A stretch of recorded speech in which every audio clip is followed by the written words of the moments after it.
In my experience, most people are operating far below their true potential. If I had to put a number on it, I'd say around 50%, maybe 51% on a good day. Think about that. Half your capacity, half your energy, half your talent, half your life. I often ask students, or really anyone who's willing to reflect, this one simple question. How much time do you waste every day? Not just time spent resting or relaxing, because that's necessary. I'm talking about the hours that slip through your fingers doing things you don't even enjoy. Hours spent scrolling through social media, watching videos that add no value, procrastinating on tasks that matter, or staring at your phone for no real reason. The answer I usually get? Somewhere around 4 to 6 hours per day. And most of the time, people don't even realize how much time that really is. Let's say you waste 4 hours a day. That's 28 hours a week. That's over 100 hours every month. That's more than 1,200 hours every single year. You know what that adds up to? About 6 full work months just gone. And what's worse is that it's not just about the hours. It's what you're missing out on during those hours. That's time you could be learning, building, improving, creating, connecting. That's time you could use to start a business, learn a language, get in shape, write a book, master a skill, or even just think deeply, something we barely allow ourselves to do anymore. Instead, we give our attention away to things we don't care about, and sometimes even things that make us feel worse. Now let's break it down financially. If your time is worth even $20 an hour, that's $100 a day, $700 a week, $2,800 a month. Over a year, that's over $33,000. And that's just at $20 an hour. If your potential is higher, say $50 an hour when you factor in your future earnings, your skills, your growth potential, that's $82,000 a year down the drain. Just wasted like it means nothing. But the truth is, your time isn't nothing. It's everything. Time is the one resource you can't get back. You can lose money and earn it again. You can lose things and replace them. But once time is gone, it's gone. And the younger you are, the more valuable your time is because you have more of it. The sooner you start using it wisely, the more powerful your future becomes. Wasting time in your 20s is far more costly than wasting time later on, because those are the years that compound. That's when momentum is built. So the question is this: what would happen if you stopped wasting time? Not just a little. What if you really committed? What if you looked at every hour as a building block for your future? What if you took every opportunity seriously, treated each day like a chance to gain ground instead of losing it? How much more productive could you become? 2 times, 5 times, 10 times, maybe more. You don't really know what your true capacity is until you stop holding yourself back. Some people become so efficient, so focused, so clear-minded that it almost seems unreal. They're not superhuman, they're just not wasting time anymore. They've aligned their habits with their goals. This is where the Pareto principle comes in, the 80-20 rule. A small number of your efforts can produce the majority of your results. But here's the deeper truth. A small number of focused people create the majority of the impact in this world. And you could be one of them, if you choose to be. So where do you start? What's the one skill that changes everything? Writing. That might not sound flashy at first, but hear me out. Writing isn't just about putting words on paper. It's about thinking. Clear writing is clear thinking. If you can write well, you can think well. If you can think well, you can act with purpose. You can make better decisions. You can solve problems. You can influence. You can lead. The crazy part? Most people go through school, and no one ever explains why writing actually matters. They're told to do essays for a grade or follow a format to pass the test, but no one tells them the truth. You learn to write so you can learn to think. And thinking, real thinking, is what gives you the power to win in life. People who can think clearly, speak persuasively, and write with purpose are unstoppable. They can lead others. They can explain ideas. They can challenge false beliefs. They can negotiate, influence, inspire, and build. If you develop that skill, no matter where you start from, you will not stay stuck. You will rise. I've met and studied people who became extraordinarily successful, and one thing they all have in common: they know how to communicate. You don't want to argue with them, not because they're aggressive, but because they're precise. They'll dismantle your ideas, not to hurt you, but to build something better. They don't attack people, they attack flawed thinking. That's the kind of sharpness you want to develop. That's the kind of power that no one can take from you. And it starts by respecting your time, taking your potential seriously, and learning how to think. So here's the bottom line. If your life isn't where you want it to be, look at how you're spending your time. Track it honestly. Face the truth. Then start small. Cut 1 hour of waste each day and use it to build something. Write something. Learn something. Train yourself. You don't have to change everything overnight.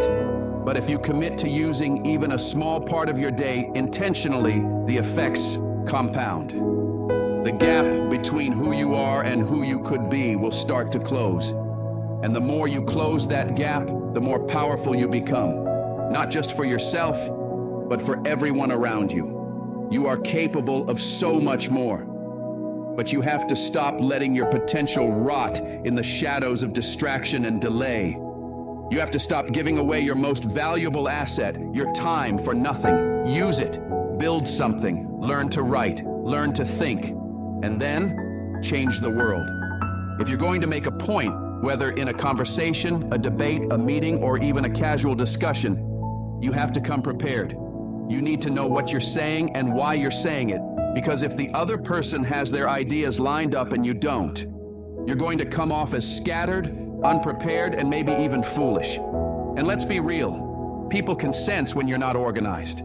They may not always say it, but they'll feel it. If you can't express your thoughts clearly, if you can't explain your position or defend your ideas, you won't get far. Not in work, not in relationships, not in life. But here's the good news. If you can express yourself well, if you can lay out your arguments in a coherent, compelling way, everything starts to change. If you can make a solid presentation, speak to others confidently, clearly lay out a plan or a proposal, doors open. People give you chances. They give you resources. They offer opportunities. Why? Because good communication builds trust. It shows competence. It signals leadership. And one of the best ways to become more organized, more clear-minded, and more powerful in how you operate, make a schedule and actually stick to it. Now, let's talk about that, because a lot of people get this wrong right from the start. When people hear schedule, they often think of something rigid and oppressive, something that locks them into a prison of tasks and responsibilities. That's not what a schedule should be. The problem is, people create schedules that they hate. They fill their day with things they think they're supposed to do, with no thought to how they feel doing them. So they make this long, joyless list of chores and duties, and surprise, by mid-afternoon, they're burned out and playing video games or doom-scrolling just to escape it. That's not a real schedule. That's self-punishment. The trick is this. Design your schedule like you're designing your ideal day. Ask yourself, if I could create the best possible day for tomorrow, something that's both productive and enjoyable, what would it look like? Then build that. Make it realistic. Make it balanced, but make it yours. Fill it with meaningful work, yes, but also with breaks, rewards, creative time. Time with people you care about. Design it so it's a day you'd actually want to live. Now, of course, there has to be some responsibility in there. You're not 12 years old anymore. If you're going to make progress, you need structure. You can't just float through life doing only what feels good in the moment. But the goal is to find a balance, a healthy mix of obligation and reward. Enough challenge to grow, enough freedom to stay energized. Here's a practical way to look at it. Maybe 20% of your day is things you have to do. Could be more if you're behind on stuff. That's fine. Just ask yourself, what's the right ratio of work to play today? Treat yourself like someone you're managing, like someone you care about and want to help succeed. If you had an employee who worked for you, you wouldn't expect them to grind non-stop without breaks. You'd negotiate with them. You'd ask, okay, you've got some tough tasks today. What can we build in to keep you motivated? How do we make this a good day, not just a productive one? You can and should ask yourself the same thing. Maybe that means an hour of focused work followed by 20 minutes of reading, gaming, a walk outside, whatever refuels you. It's not about earning your rest. It's about designing a system that works. And here's the reality. You're not going to follow your perfect plan every day. You'll miss things. You'll slip up. That's normal. Don't expect perfection. Just aim to hit the target more often than you miss. Even hitting your schedule 70% of the time is way better than 0%. Even 50% is a huge improvement if you're starting from chaos. And from there, you build. If you followed your schedule 50% this week, aim for 51% next week, or 50.5%. It doesn't matter how small the step is, as long as it's forward, because eventually you'll cross a tipping point where the effort you put in starts to pay you back. Your good days multiply. Your routines reinforce your growth. And instead of spiraling downward, you start spiraling up. That's the power of structure. That's the value of a schedule. It's not about control, it's about clarity, about building days you're proud of, about creating a life that feels intentional, not accidental. So take a step back. Think about what you want your day to look like, then build it, one block at a time, one decision at a time, one better choice at a time. And trust me, if you keep showing up, it compounds. Imagine just for a moment what the world could look like if we all got our act together. Not perfectly, not flawlessly, but honestly and earnestly. Imagine if people, on a wide scale, simply stopped making things worse. Because here's the hard truth. Many people don't just fail to do what's good. They actively contribute to making life harder for themselves and for everyone around them. Why? Out of spite, out of resentment, out of arrogance, dishonesty, bitterness, jealousy, or even cruelty. Sometimes it's subtle, a snide comment here, a passive-aggressive move there, but sometimes it becomes something much darker, violence, destruction, even atrocities. These traits, when bundled together unchecked, form something profoundly pathological, something capable of corrupting entire communities, even nations. Now imagine if all of that stopped. If people, even without doing good, simply stopped doing harm. We truly have no idea how much better things could get just from that one change. The absence of destruction itself would be revolutionary. But this dynamic isn't just about grand acts of evil or visible malice. It's tied to something much deeper, something woven into the fabric of the human condition. It's the interplay between our vulnerability, the fear of judgment from others, and perhaps most importantly, our unwillingness to take on the responsibility we know we're meant to carry. It's not just that your own future depends on you stepping up. It's not just about your success or your growth or your healing. It's about everyone you're connected to. Because no matter how small you might feel in the grand scheme of things, you are not insignificant. You are not just a speck floating in a sea of 7 or 8 billion people. You are a node in a network, and networks matter. Think about it.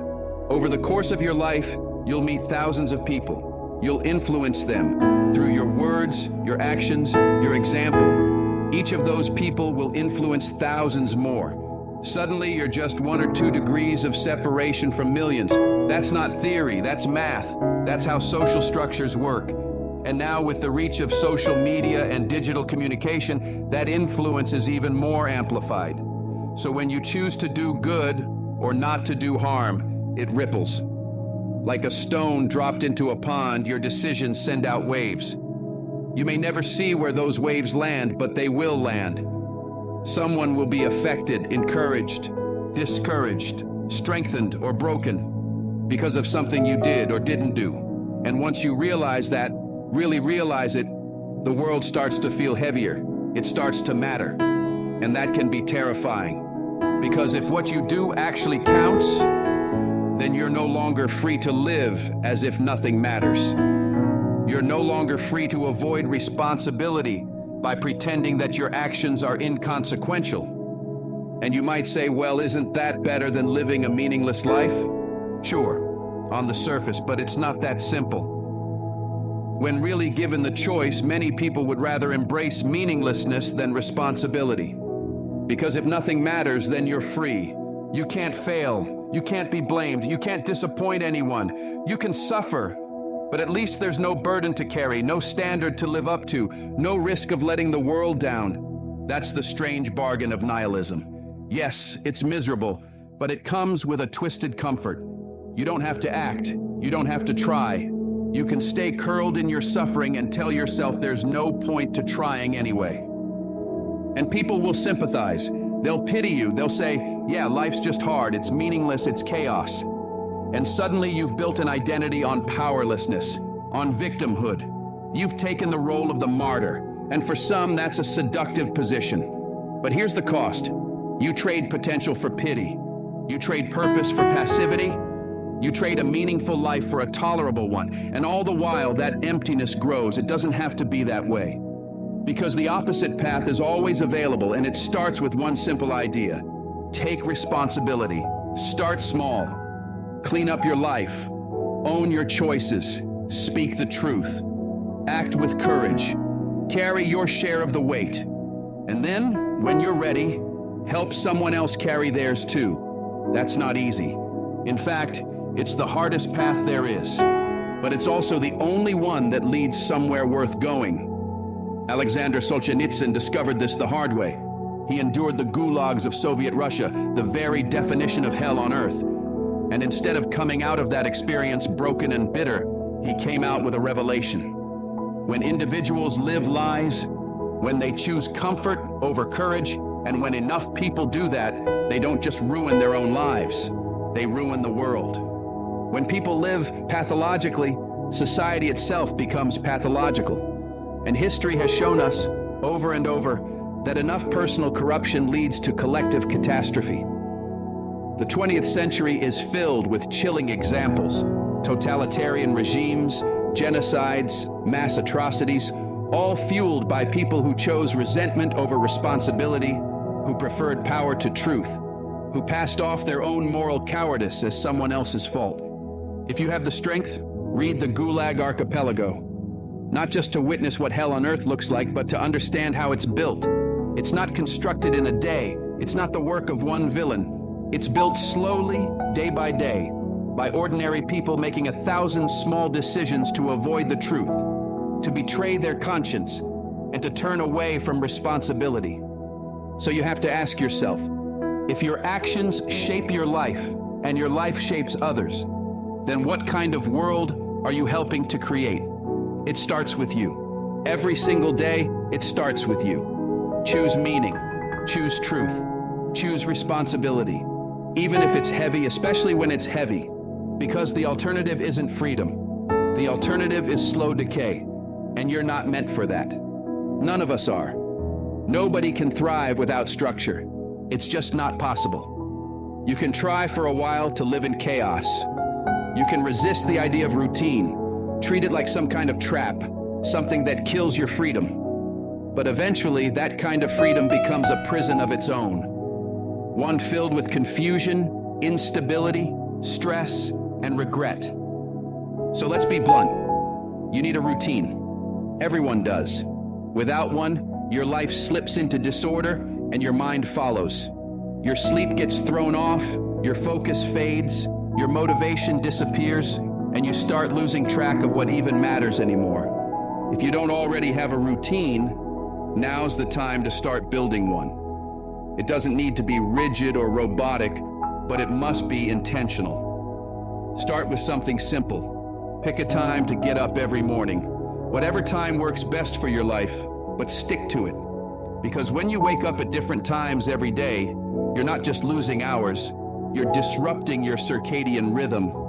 And that rhythm regulates more than sleep. It regulates your energy, your emotional stability, your overall mental health. When that system is out of sync, everything else in your life starts to drift with it. Then start shaping the rest of your day. But don't just fill your calendar with tasks and to-dos that feel like punishment. That's a trap people fall into all the time. They create a schedule that feels more like a prison sentence than a life plan. And of course, they end up resenting it, procrastinating, and then feeling guilty afterward. It's a loop, and it's exhausting. Instead, try this. Plan a life you'd actually want to live. That's the real goal. Sit down and think, if I had a day that I could be proud of and actually enjoy, what would that day look like? Make a schedule that reflects that vision. Include the responsibilities, sure, but also carve out time for creativity, rest, play, social connection, and reflection. Build something you'll want to stick to. And here's where it gets deeper. One of the ways you plan a better life is by paying attention to the world around you, by respecting social norms, looking at what works for others, what's considered good or admirable. In mythological terms, that's like rescuing your father from the belly of the whale. It's about recovering wisdom from tradition. But there's another layer to it too. You also need to sit down and have a real conversation with yourself, as if you're meeting someone you don't fully understand yet. Because the truth is, you don't. You're not fully honest with yourself. You've probably noticed this. You make plans, give yourself instructions, and then you just don't follow through. You say, tomorrow I'll start, and tomorrow comes, and you don't. It's like being your own terrible boss and your worst employee at the same time. You don't know what you want, and when you do figure it out, you won't even listen to yourself. So here's a thought. Fire yourself. Fire the version of you that's lazy, chaotic, self-sabotaging. But don't stop there. Rehire yourself with new terms. Treat yourself like someone you actually care about, someone whose life matters. That means learning to negotiate with yourself, not command yourself. You can't bully yourself into a better life. You have to build a relationship with yourself based on respect, not tyranny. Think about it like this. If you were managing another person, someone you really cared about, what kind of work life would you create for them? What kind of routine would help them grow, succeed, feel happy and balanced? That's what you should be offering yourself. And yes, it's hard, especially if you don't like yourself much. That's where many people get stuck. They live in this cycle of cracking the whip, burning out, procrastinating, feeling guilty, and then cracking the whip again. It's miserable, it's draining, it's boring, and it gets you nowhere. So what's the alternative? Humility. Step back. Look around your life. Just the part of it that's within your control. Your room, your body, your habits, your relationships. Ask, what needs fixing? Not in some grand cosmic sense, but right here, right now, what's broken, neglected, or out of order in your immediate world? Start there. Fix that. And beyond that, you need to actually figure out what you want. One of the main reasons people don't get what they want in life is because they never really define it.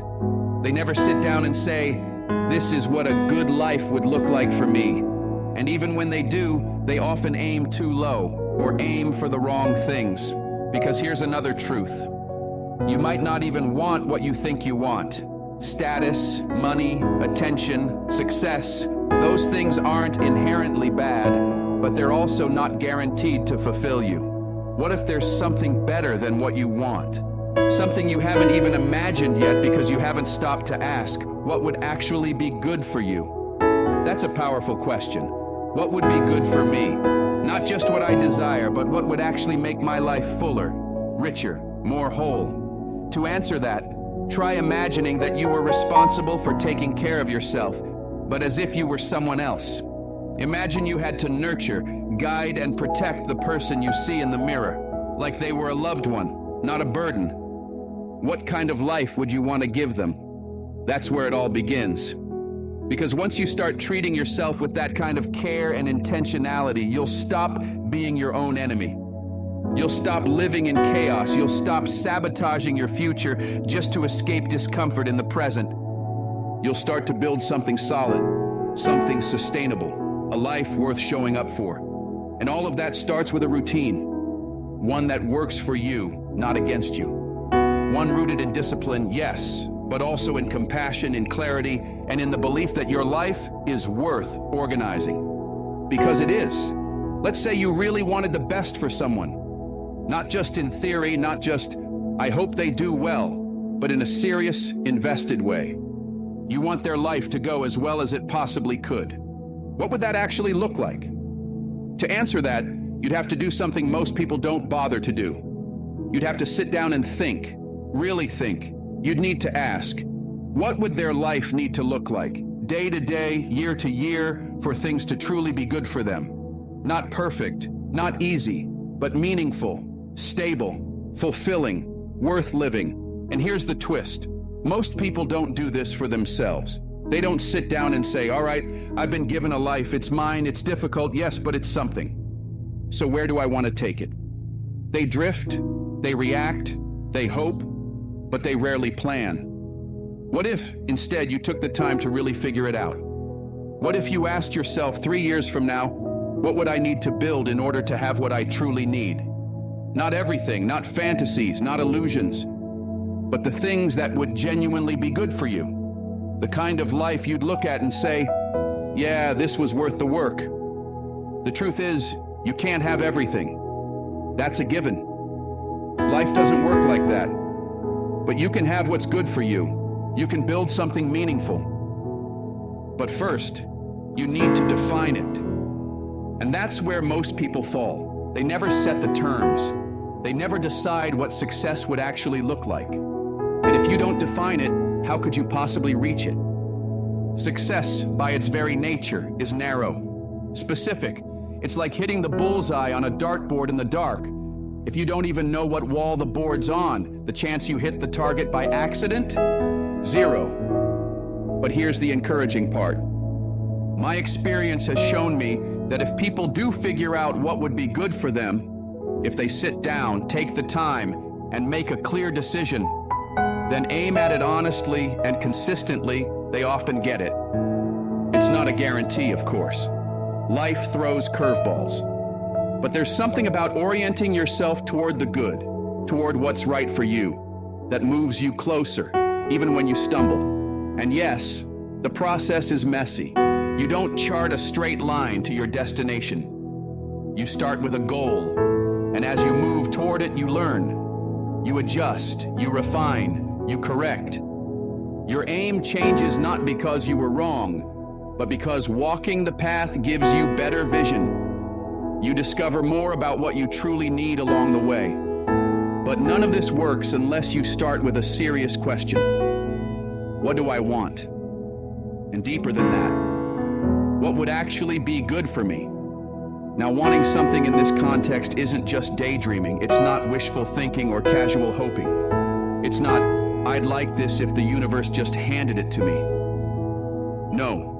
Real wanting means reorienting your life in every way possible to make the goal achievable. It means changing your habits, your thinking, your behaviors, your environment. It means sacrificing the things that don't serve that goal. And it means being willing to say no to 1,000 other possibilities so you can say yes to the one that actually matters. That's what it means to ask for something with your whole being, to want something with seriousness. Not entitlement, but commitment. You're not just wishing, you're choosing, and you're proving it with your actions. That's a sacrificial idea, because it implies limits. You can't have it all, but maybe, just maybe, you can have what you truly need. But first, you have to look in the mirror, and that's where it gets uncomfortable. Sit down on your bed in silence whenever you're alone, and ask yourself, what stupid things am I doing regularly that are absolutely sabotaging my life? Be honest. Not cruel, but honest. You already know the answer. Deep down, you know what you're doing that's wrecking your progress. It's not hidden, it's not mysterious, but we hide from it. We bury it under distraction, excuses, and denial. But if you really ask that question and you really want the answer, you'll get it. And when it comes, it won't be gentle. It might sting, it might embarrass you, but it will be true. And truth, even when painful, is your best guide forward. The trick is you have to want to know, not pretend to ask, not mouth the words while secretly hoping the answer never comes. You have to decide that you're ready to face what's holding you back. And once you do, things can change fast. So fast it might shock you. This is where transformation begins, not in motivation posters or fleeting inspiration, but in the quiet decision to face yourself fully, define what's worth aiming at, and start walking, even if it's slow, even if it's messy. Because the act of aiming, of adjusting, of sacrificing, that is where you begin to become the person you were meant to be. So here's where this all leads, because none of this has just been about theory or philosophy. It's about you. It's about your life, the one life you get, and what you choose to do with it. At some point, you have to stop standing at the edge of your potential and step into it. Not perfectly, not all at once, but deliberately, step by step, decision by decision. Because the truth is, no one's coming to build your life for you. No one's going to hand you clarity, discipline, meaning, or purpose wrapped in a neat little box. It's on you, always has been. And I know that's a heavy thing to realize. It's not comfortable. It's not always encouraging at first, because it means your future is not something to be discovered. It's something to be created. It means you don't get to blame your past forever. You don't get to outsource your suffering or your failure or your stagnation to other people. Not if you're serious about getting better. But here's the gift hidden inside that responsibility. You can change things. You can make something of your life, no matter how broken it feels right now, no matter how far off course you've wandered. You are not finished, you are not stuck, and you are not beyond repair. But you have to want it, not casually, not conditionally, not in some vague, one day when I feel ready way. You have to want it seriously, deeply, with everything you've got. You have to look your current self in the eye and say, this isn't all I am, and it's not all I will be. Because here's the truth that most people never really face. You don't have to be extraordinary to start living differently. You just have to be honest. You have to be willing. Willing to look at the ways you're sabotaging yourself. Willing to stop pretending you don't know what you're doing wrong. Willing to accept that progress will be hard, boring, repetitive, and worth it. And yes, you'll mess up. You'll fail. You'll have days where you fall short of your goals, where you break your word to yourself, where you slide back into old habits and wonder if any of this is even worth it. And on those days, your mind will try to convince you to give up, to go back to comfort, to drift, to stay small. But that's where you remember who you're becoming. You're not building a perfect life. You're building a real one. Something rooted in truth. Something worth waking up for. Something that doesn't just benefit you, but everyone around you. Because the impact you make when you get your life in order doesn't stop with you. It spreads. It shapes the people you love, the people you work with, even people you've never met. And over time, it starts to shape the world. This isn't about some grand, heroic moment where everything changes overnight. It's about the quiet discipline of showing up every day with a bit more clarity, a bit more courage, a bit more conviction. It's about writing a better story with your life, not waiting for one, writing it. With your habits, with your choices, with your character.